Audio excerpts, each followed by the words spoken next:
But I had been recently to Kedarnath, and that has been a different experience altogether of my life, which has turned my life upside down. Because the place there, of course, being a yoga guru, you must visit the place because it's the land of Mahadev, and he began everything that we possibly know of. Everything, like, life and everything surrounding it. So that place has a certain vibe to it, which I don't know how to describe. It's very unreal, as I also said in my vlog, which I also covered. But the place just calms you down. My first feeling of touching my forehead, the Agya Chakra that you said, which I had of course no idea about, not that much, but this thing I touched to the Shivling there, and that Shivling is not the usual Shivling we know. That's in a triangular shape, like a hump of a bull. So that had an energy, which we probably would see at later stages of yoga. I've never started doing yoga or anything as such, but I don't know if that is the exact feeling what you feel or not, but that energy could be felt.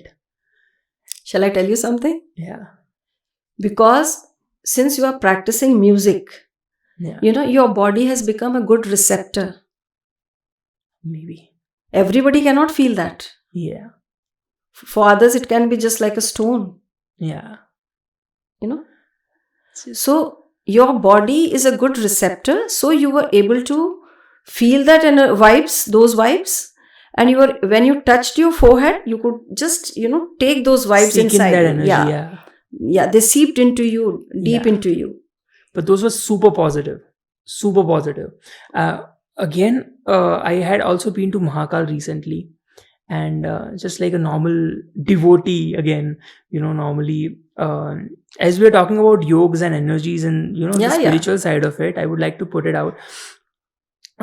The vibe, I'm telling vibe because it connects with most of my audience and the current generation, or the feel of the very place. Kedarnath is very calm, composed and things and stuff. Mahakaleshwar Jyotirling, on the other hand, has so many energies. It was vibrant. Just not upright, and it was not just positive energies. It has bunch of the negative energies as well, which I could at least feel that. And just because it is so powerful, it was very difficult me to seek in those energies, to handle them. It was just too much, and I actually never have a heartburn or something like that. Gujarati में we say antras और आई, हिंदी में थोड़ा वो खाना ऊपर आना ऐसा acidic थोड़ा मेरे को feel हुआ, and I had to rush out of the garbhagruh. And I'll tell you a fun story. This is, I don't know why did this thing happen to me.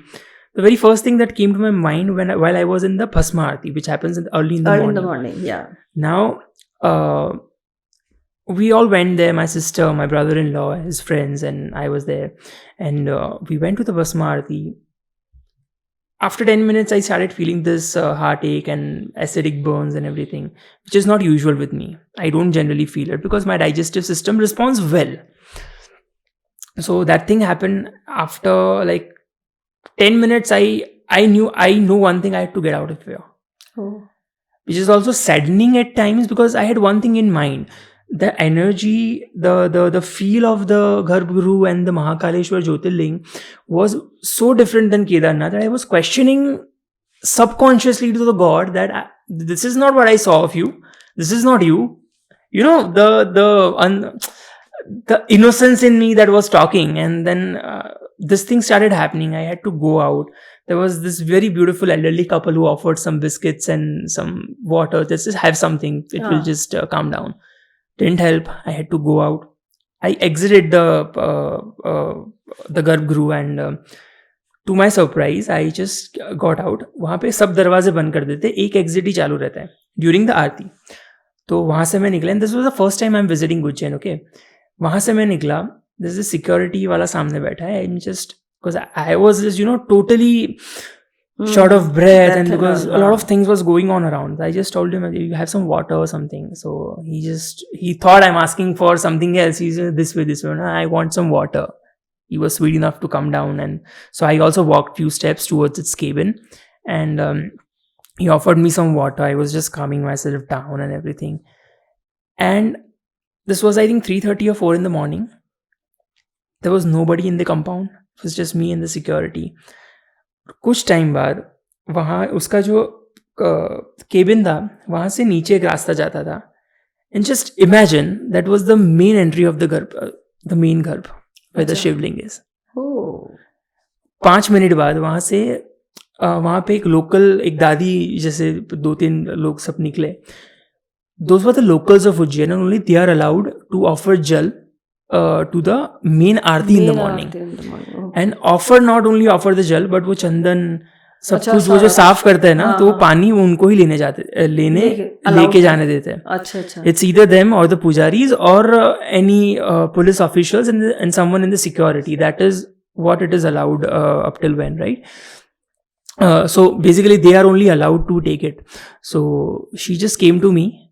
Just imagine thing. I'm just questioning like a very lame person to Mahadev. Like, who the hell am I? But still I'm questioning him, and he's like, the lady is just coming down to me and offered me that gel. Oh.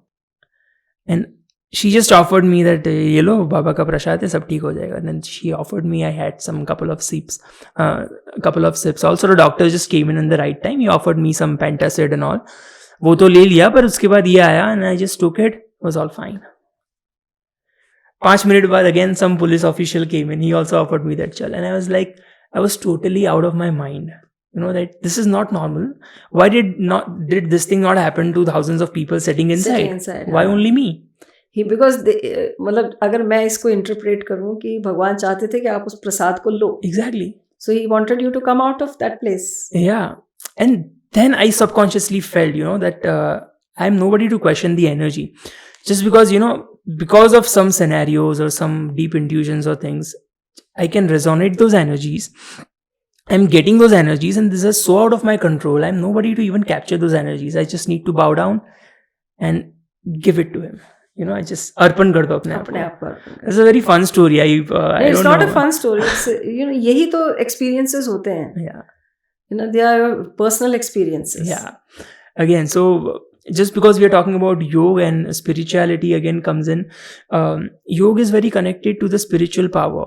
Have you had any notions or any spiritual connection like this, performing yoga sometime in your life where you feel connected? Yes. See, I was only 16 years of age.